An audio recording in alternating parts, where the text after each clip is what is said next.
ಜೈ ಶ್ರೀರಾಮ್, ನಮಸ್ತೆ. ಎಲ್ಲರೂ ಹೇಗಿದ್ದೀರಾ? ಎಲ್ಲರೂ ಚೆನ್ನಾಗಿದ್ದೀರಾ ಅಂತ ಅನ್ಕೊಂತೀನಿ. ಆ್ಯಕ್ಚುಲಿ ಮನೆ ಇದೆಲ್ಲ ಪೇಂಟಿಂಗ್ ನಡೀತಿದೆ ನೋಡಿ. ಈ ಮನೆ ಎಲ್ಲ ಎಷ್ಟು ಗಲೀಜಾಗಿದೆ. ಸ್ವಲ್ಪ ಗೋಡೆ ಎಲ್ಲ ಮಾಮೂಲಿ ಹಾಳಾಗೋದು ಹಾಗೆ ಇರುತ್ತೆ, ಗಲೀಜಾಗಿದೆ. ಸೊ ಅದಕ್ಕೆ ಮನೆಯೆಲ್ಲ ಪೇಂಟ್ ಮಾಡಿಸ್ತಿದ್ದಾರೆ. ಆ್ಯಕ್ಚುಲಿ ಇಲ್ಲಿ ಫಸ್ಟು ಬೇರೆಯವ್ರು ಬಾಡಿಗೆಗಿದ್ದರು, ಇವಾಗ ಅವ್ರು ಖಾಲಿ ಮಾಡಿದ್ದಾರೆ. ಸೊ ಇವಾಗ ಅದಕ್ಕೆ ಮನೆಯೆಲ್ಲ ಪೇಂಟ್ ಮಾಡಿಸ್ತಾ ಇದ್ದೀವಿ. ಸಾಮಾನೆಲ್ಲ ಒಂದು ರೂಮಲ್ಲಿ ತುಂಬ ಹಾಕಿದ್ದೀವಿ. ಸೊ ಅದನ್ನು ಓಪನ್ ಮಾಡಿಲ್ಲ, ಸಾಮಾನು ಯಾವುದು ತೆಗೆದಿಲ್ಲ ನೋಡಿ. ಪೇಂಟ್ ಮಾಡೋಕ್ಕೆ ಬಣ್ಣ ಎಲ್ಲ ಮೊದಲು ಕಲಸಿ ರೆಡಿ ಮಾಡ್ಕೊತಿದ್ದಾರೆ. ಎಲ್ಲ ಮಿಕ್ಸ್ ಮಾಡಿ ರೆಡಿ ಮಾಡಿಕೊಂಡು ಆಮೇಲೆ ಪೇಂಟೆಲ್ಲ ಹೊಡೆಯೋಕ್ಕೆ ಶುರು ಮಾಡ್ತಾರೆ. ಸ್ವಿಚ್ಚೆಲ್ಲ ಹಿಂಗಾಗಿದೆ, ಸ್ವಿಚ್ಚೆಲ್ಲ ಗಲೀಜಾಗಿದೆ. ಅದನ್ನೆಲ್ಲ ಕ್ಲೀನ್ ಮಾಡ್ಕೋಬೇಕು. ಆ್ಯಕ್ಚುಲಿ ಬಣ್ಣ ಎಲ್ಲ ಹೊಡೆದಾದ್ಮೇಲೆ ಮಾಡ್ಕೊಳ್ಳೋಣ ಅಂತ ಮೊದಲಾಗಿ ಸ್ವಲ್ಪ ಬಣ್ಣನ ಹಾಕ್ಕೊಂಡು ನೋಡ್ಕೊತಾರೆ. ಅದು ಬಣ್ಣ ಗೋಡೆಗೆ ಸವರಿ ಅಂತ ಯಾಕೊಳ್ತಿದ್ದೀನಿ ಅದ್ ಕೇಳ್ತಾಳ. ಏನೋ ಮಾಡ್ತಿದ್ದಿ? ಪೇಂಟ್ ಮಾಡೋರಿಗೆ ಟೀ ಮಾಡೋಣ ಅಂತೇಳಿ ಕೆಳಗಡೆ ಬಂದೆ. ಆ್ಯಕ್ಚುಲಿ ಅವರು ಊಟ ಎಲ್ಲ ಏನು ಮಾಡಲ್ಲ, ಊಟ ತಿಂಡಿ ಮಾಡಲ್ಲ. ಟೀ ಮಾತ್ರ ಒಂದೆರಡು ಮೂರು ಸಲ ಕೇಳ್ತಾರೆ. ಟೀ ಮಾತ್ರ ಒಂದೆರಡು ಮೂರು ಸಲ, ಇನ್ನೂ ಒಂದು 4 ಸಲನೇ ಮಾಡಿಕೊಡ್ಬೇಕು. ಟೀ ಅಷ್ಟೇ ಕುಡಿತಾರೆ, ಊಟ ಎಲ್ಲ ಏನು ಕೇಳಲ್ಲ. ಇವಾಗ ಟೀ ಮಾಡಿ ತೊಗೊಂಡು ಹೋಗ್ತೀನಿ ಮೇಲ್ಗಡೆ. ಅವರು ಒಬ್ರಿಗೆ ಅಂತ ಏನಲ್ಲ, ಜೊತೆಗೆ ನಾವು ಕುಡಿತೀವಿ ಎಲ್ಲರೂ. ಇವತ್ತಿಂದ ಪೇಂಟ್ ಕೆಲಸ ಶುರು ಮಾಡಿದ್ದಾರೆ. ಯಾವಾಗ ಮುಗಿಸ್ತಾರೋ ಗೊತ್ತಿಲ್ಲ. ನಮ್ಮ ಮನೇಲಿ ಯಾವಾಗಲೂ ಇವರೇ ಪೇಂಟ್ ಮಾಡೋದು. ಆಲ್ಮೋಸ್ಟು ನಮ್ಮ ಮನೆ ಕಟ್ಟಿದಾಗಿಂದನೂ ನನಗೆ ನೋಡ್ದಂಗೆ ಇವರೇ ಯಾವಾಗಲೂ ಪೇಂಟ್ ಮಾಡೋದು. ಚೆನ್ನಾಗಿ ಮಾಡ್ತಾರೆ. ಆದರೆ ಇವರು 30 ವರ್ಷದಿಂದನೂ ಇದು ಪೇಂಟಿಂಗ್ ಕೆಲಸ ಮಾಡ್ತಾರಂತೆ.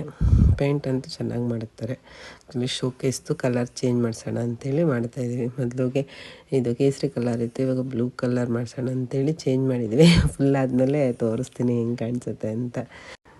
ನಾವು ನಾಳೆನೂ ಬನ್ನಿ ಅಂತ ಹೇಳ್ತಾ ಇದ್ದೀವಿ ಪೇಂಟ್ ಮಾಡೋಕ್ಕೆ. ಆ್ಯಕ್ಚುಲಿ ಅವ್ರು ನಾಳೆ ಹಬ್ಬ ಇರೋದ್ರಿಂದ ಬರೋದಿಲ್ಲ, ಹಬ್ಬ ಇದೆ ಅಂತ ಹೇಳ್ತಿದ್ದಾರೆ. ನಾಳೆ ಉಪವಾಸ ಹಬ್ಬಕ್ಕೆ ಏನು ಮಾಡ್ತೀರಿ ಬನ್ನಿ ಅಂದ್ವು, ಆದರೆ ಬರೋದಿಲ್ಲ ಅಂತೇಳಿ ಬರಲಿಲ್ಲ.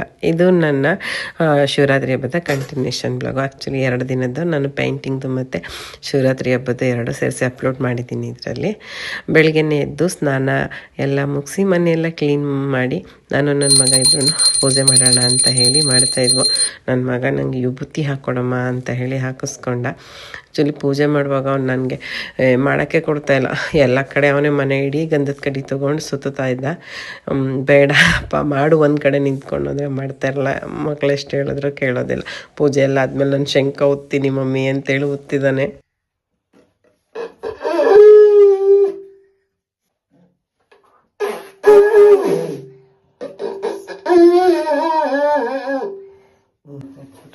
ನಮಸ್ಕಾರ ಮೇಡಮ್. ಈಗ ಬಿಡಿ. ಪೂಜೆ ಎಲ್ಲ ಮಾಡಿ ಆದಮೇಲೆ ನನ್ನ ಮಗಂಗೆ ಮತ್ತು ನಮ್ಮ ಮಾವಂಗೆ ಅಂತೇಳಿ ಬ್ರೇಕ್ಫಾಸ್ಟಿಗೆ ಶಾವಿಗೆ ಉಪ್ಪಿಟ್ಟು ಮಾಡಿದ್ದೆ. ನಾನು ಮತ್ತು ನಮ್ಮ ಅತ್ತೆ ಇಬ್ಬರೂ ಉಪವಾಸ, ಅದರಿಂದ ನಾವೇನು ತಿನ್ನೋದಿಲ್ಲ. ಅವರಿಬ್ಬರಿಗೆ ಅಂತೇಳಿ ಮಾಡಿದ್ದೆ. ಉಪ್ಪು ಖಾರ ಟೇಸ್ಟ್ ಹೆಂಗಿದೆಯೋ ಗೊತ್ತಿಲ್ಲ, ನೋಡಿಲ್ಲ. ನನ್ನ ಮಗ ಮಾತ್ರ ಸೂಪರಾಗಿದೆ ಮಮ್ಮಿ ಅಂತ ಹೇಳ್ದ. ಇವತ್ತು ಉಪವಾಸ ಮತ್ತು ಜಾಗರಣೆ ಇರೋದ್ರಿಂದ ಜಾಗರಣೆ ಇರೋರಿಗೆ ಅಂತೇಳಿ ಒಂದು ಗ್ರೌಂಡಲ್ಲಿ ಪ್ರೋಗ್ರಾಮ್ ಅರೇಂಜ್ ಮಾಡಿದ್ರು. ನನ್ನ ಮಗನ್ನ ಮಲಗಿಸ್ಬಿಟ್ಟು ನಾನು ನಮ್ಮ ಅತ್ತೆ ಇಬ್ಬರೂ ಅಲ್ಲಿಗೆ ಬಂದಿದ್ವು. ಆ್ಯಕ್ಚುಲಿ ಪ್ರೋಗ್ರಾಮ್ ಅಂತೂ ತುಂಬ ಚೆನ್ನಾಗಿ ಮಾಡಿದರು. ಲಿಂಗನ ರುದ್ರಾಕ್ಷಿಯಿಂದ ಮಾಡಿದರು.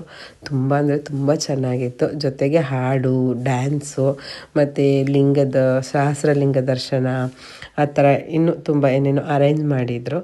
ನೋಡೋಕ್ಕಂತೂ ಈ ಸಹಸ್ರಲಿಂಗ ದರ್ಶನ ಅಂತೂ ನಂಗೆ ಎಷ್ಟು ಅದ್ಭುತವಾಗಿತ್ತು ಅಂದರೆ ಮತ್ತೆ ನೋಡಬೇಕು ಅಂತ ಅನ್ನಿಸ್ತಿತ್ತು. ಅಷ್ಟು ಅದ್ಭುತವಾಗಿತ್ತು.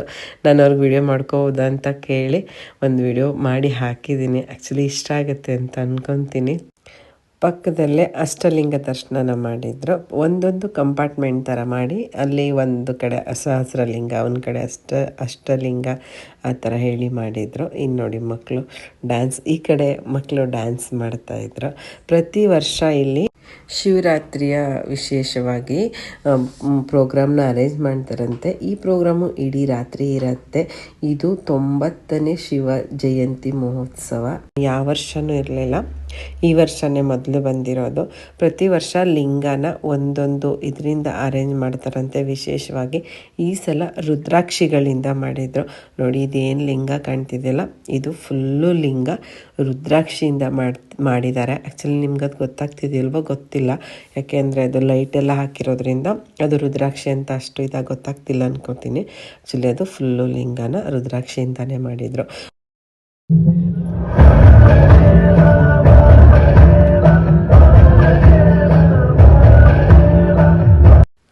ನಾವು ಕೂಡ ಸ್ವಲ್ಪ ಹೊತ್ತು ಕೂತಿದ್ದು ಪ್ರೋಗ್ರಾಮ್ನೆಲ್ಲ ನೋಡಿಕೊಂಡು, ಆ್ಯಕ್ಚುಲಿ ಮಕ್ಕಳ ಡ್ಯಾನ್ಸ್ ತುಂಬ ಚೆನ್ನಾಗಿತ್ತು. ಪ್ರೋಗ್ರಾಮ್ ನೋಡಿಕೊಂಡು ಪ್ರಸಾದಕ್ಕೆ ಅಂತ ಹೇಳಿ ಉಪ್ಪಿಟ್ಟು ಮತ್ತು ಕೇಸರಿ ಭಾತ್ನ ಕೊಟ್ಟರು. ಆ್ಯಕ್ಚುಲಿ ನಾನು ತೊಗೊಳ್ಳಿಲ್ಲ ಉಪವಾಸ ಇರೋದ್ರಿಂದ. ಸೊ ತಿನ್ನೋರಿಗೆ ಉಪ್ಪಿಟ್ಟು ಮತ್ತು ಕೇಸರಿ ಭಾತ್ ಕೊಡ್ತಾಯಿದ್ರು ಎಲ್ರಿಗೂ. ನಾವು ಅಲ್ಲಿಂದ ಮತ್ತು ಮಹದೇಶ್ವರ ದೇವಸ್ಥಾನಕ್ಕೆ ಹೋಗೋಣ ಅಂತ ಹೇಳಿ ಇಲ್ಲಿ ನೋಡಿ ಇಲ್ಲಿ ಕೂಡ ಲೈಟ್. ಇವತ್ತು ಎಲ್ಲೇ ಶಿವನ ದೇವಸ್ಥಾನಕ್ಕೆ ಹೋದರೂ ಇಡೀ ರಾತ್ರಿ ಪೂಜೆ ಇರುತ್ತೆ, ಅರೇಂಜ್ಮೆಂಟ್ಸ್ ಇರುತ್ತೆ ಅಂತ ಅನ್ಸೋದೇನು, ಆ್ಯಕ್ಚುಲಿ ಇದ್ದೇ ಇರುತ್ತೆ ಎಲ್ಲಿ ಹೋದ್ರೂ. ನಾವು ಅಲ್ಲಿಂದ ಮಹದೇಶ್ವರ ದೇವಸ್ಥಾನಕ್ಕೆ ಬಂದ್ವು. ಇಲ್ಲೂ ಅಷ್ಟೇ, ಇಲ್ಲೂ ತುಂಬ ಜನಗಳಿದ್ರು. ಇವತ್ತು ಯಾವುದೇ ಶಿವನ ದೇವಸ್ಥಾನಕ್ಕೆ ಹೋದರೂ ಇಡೀ ರಾತ್ರಿ ಪೂಜೆ ಭಜನೆ ಇದ್ದೇ ಇರುತ್ತೆ. ಇಲ್ಲಂತೂ ದೇವ್ರಿಗಂತೂ ತುಂಬ ಅಂದರೆ ತುಂಬ ಚೆನ್ನಾಗಿ ಅಲಂಕಾರ ಮಾಡಿದರು. ನೋಡ್ತಾ ಇದ್ದರೆ ಮತ್ತೆ ಮತ್ತೆ ನೋಡಬೇಕು ಅಂತ ಅನ್ನಿಸ್ತಾಯಿತ್ತು, ಅಷ್ಟು ಚೆನ್ನಾಗಿ ಅಲಂಕಾರ ಮಾಡಿದರು ಹೂವಿಂದ. ನನಗಂತೂ ಅಲ್ಲಿ ಕುತ್ಕೊಂಡಿದ್ರೆ ಎದ್ದು ಹೋಗೋಕ್ಕೆ ಮನಸ್ಸು ಬರ್ತಿಲ್ಲ, ಅಷ್ಟು ಚೆನ್ನಾಗಿತ್ತು. ಆ್ಯಕ್ಚುಲಿ ಜನಗಳು ಅಷ್ಟೇ, ಇಲ್ಲೂ ತುಂಬ ಜನ ಇದ್ದರು. ಇವತ್ತು ಇಡೀ ರಾತ್ರಿ ಯಾವುದೇ ದೇವಸ್ಥಾನಕ್ಕೆ ಹೋದರೂ ಜನಗಳು ಇದ್ದೇ ಇರ್ತಾರೆ, ಪೂಜೆ ನಡೀತಾ ಇರುತ್ತೆ. ಶಿವನ ಭಕ್ತರಿಗಂತೂ ಇವತ್ತು ಒಬ್ಬ ಜೋರಂದರೆ ಜೋರೇನೆ. ನನಗೆ ಹರ ಹರ ಮಹಾದೇವ್ ಅನ್ನೋದು ಲೈಟಿಂದ ಫಿಕ್ಸ್ ಮಾಡಿದ್ದಾರೆ, ಹೋಗೋದು ಬರೋದು ಆಗ್ತಿತ್ತು. ಆ್ಯಕ್ಚುಲಿ ಚೆನ್ನಾಗಿತ್ತು. ನಾವು ಅಲ್ಲೂ ಕೂಡ ದೇವ್ರ ಹತ್ರ ತೀರ್ಥ ತೊಗೊಂಡು ದೇವ್ರಿಗೆ ನಮಸ್ಕಾರ ಮಾಡಿ ಸ್ವಲ್ಪ ಹೊತ್ತು ಕೂತಿದ್ದು ಮನೆಗೆ ಬಂದ್ವು. ಮನೆ ಹತ್ರ ಬಂದು ನಮ್ಮ ಅತ್ತೆ ಮತ್ತು ಅವರ ಸ್ನೇಹಿತರು ಎಲ್ಲರೂ ಸೇರಿಕೊಂಡು ಕಟ್ಟೆ ಮಣೆ ಆಡ್ತಾಯಿದ್ರು. ಆ್ಯಕ್ಚುಲಿ ಕಟ್ಟೆ ಮಣೆ ಚೌಕಬಾರ ಏನಂತೀರ. ನಾನು ಮತ್ತೆ ಮನೆಗೆ ಬಂದುಬಿಟ್ಟೆ. ನನ್ನ ಮಗ ಅಳ್ತಾ ಇದ್ದ ಅಂತ ಹೇಳಿ ನಾನು ಮನೆಗೆ ಬಂದು ನನ್ನ ಮಗನಿಗೆ ಮತ್ತೆ ಮಲಗಿಸಿ, ಮತ್ತು ಬೆಳಿಗ್ಗೆ 3 ಗಂಟೆ ಆಗಿತ್ತು ಆಗಲೇ ಸಮಯ. ಅದಕ್ಕೋಸ್ಕರ ಮತ್ತು ದೇವಸ್ಥಾನಕ್ಕೆ ಹೋಗಬೇಕಲ್ಲ ಅಂತ ಹೇಳಿ ಮತ್ತು ಮನೆಯೆಲ್ಲ ಕ್ಲೀನ್ ಮಾಡಿಕೊಂಡು ಬಾಗಿಲೆಲ್ಲ ಗುಡಿಸಿ ರಂಗೋಲಿ ಎಲ್ಲ ಹಾಕಿ ರೆಡಿ ಬಟ್ಟೆ ಎಲ್ಲ ಎತ್ತಿಟ್ಕೊಂಡು ದೇವಸ್ಥಾನಕ್ಕೆ ಹೋಗೋಣ ಅಂಥೇಳಿ ರೆಡಿ ಮಾಡಿಕೊಂಡೆ. ನಾನು ಎಲ್ಲ ಕೆಲಸ ಮಾಡಿ ಮುಗಿಸೋ ಅಷ್ಟರಲ್ಲಿ ನಮ್ಮ ಅತ್ತೆ ಬಂದರು ಮನೆಗೆ. ಅವರು ಕಟ್ಟೆ ಮಣೆ ಆಡಿದ್ದಾಯಿತು, ಟೈಮ್ ಆಯಿತು ಅಂತ ಹೇಳಿ ಬಂದರು. ನಾನಂತೂ ಅಲ್ಲಿಂದ ಬಂದಮೇಲೆ ಸ್ವಲ್ಪ ಹೊತ್ತು ಫೋನ್ ನೋಡಿಕೊಂಡು ಸ್ವಲ್ಪ ಹಾಡು ಹಾಕ್ಕೊಂಡು ನಾನು ಹಾಗೆ ಟೈಮ್ ಪಾಸ್ ಮಾಡಿದೆ. ಟೈಮ್ ಹೋಗಿದ್ದೆ ಗೊತ್ತಾಗಿಲ್ಲ. ಎಷ್ಟೇ ನಿದ್ರೆಗೆಟ್ಟರು ಬೆಳಗಿನ ಜಾವ ಆಗ್ತಾ ನಿದ್ರೆ ಬಂದ್ಬಿಡುತ್ತೆ. ಎಷ್ಟೇ ಇದು ಮಾಡಿದ್ರು ಕಂಟ್ರೋಲೇ ಮಾಡೋಕ್ಕಾಗಲ್ಲ. ಅದಕ್ಕೋಸ್ಕರ ಸ್ವಲ್ಪ ನಮ್ಮ ಅತ್ತೆ ಬಂದಮೇಲೆ ಟೀ ಮಾಡಿಕೊಂಡು ಇಬ್ಬರೂ ಟೀ ಕುಡಿದ್ಬಿಟ್ಟು ನನ್ನ ಮಗನ ಎಬ್ಬಿಸ್ಕೊಂಡು ಹೋಯ್ತಾ ನಿದ್ದೆ. ನನ್ನ ಮಗನಿಗೆ ನಿದ್ದೆ ಹೋಯ್ತಂತೆ ನಮ್ಮ ಜೊತೆ ಬರೋಕ್ಕೆ ಸಲುವಾಗಿ ಹೋಗೋಣ ಅಂತೇಳಿ ಹೊರಟ್ವಿ. ನಾವು ದೇವಸ್ಥಾನಕ್ಕೆ ಹೋಗೋಣ ಅಂತ ನಾವು ಮನೆಯಲ್ಲಿ ಸ್ನಾನ ಏನು ಮಾಡೋಕ್ಕೆ ಹೋಗಲಿಲ್ಲ. ದೇವಸ್ಥಾನದ ಹತ್ರ ಬಂದು ದೇವಸ್ಥಾನದ ಪಕ್ಕದಲ್ಲಿ ಒಂದು ಹೊಳೆ ಇದೆ, ಹೊಳೆನಲ್ಲಿ ಸ್ನಾನ ಮಾಡಿಕೊಂಡು ಮತ್ತು ದೇವಸ್ಥಾನಕ್ಕೆ ಬಂದ್ವು.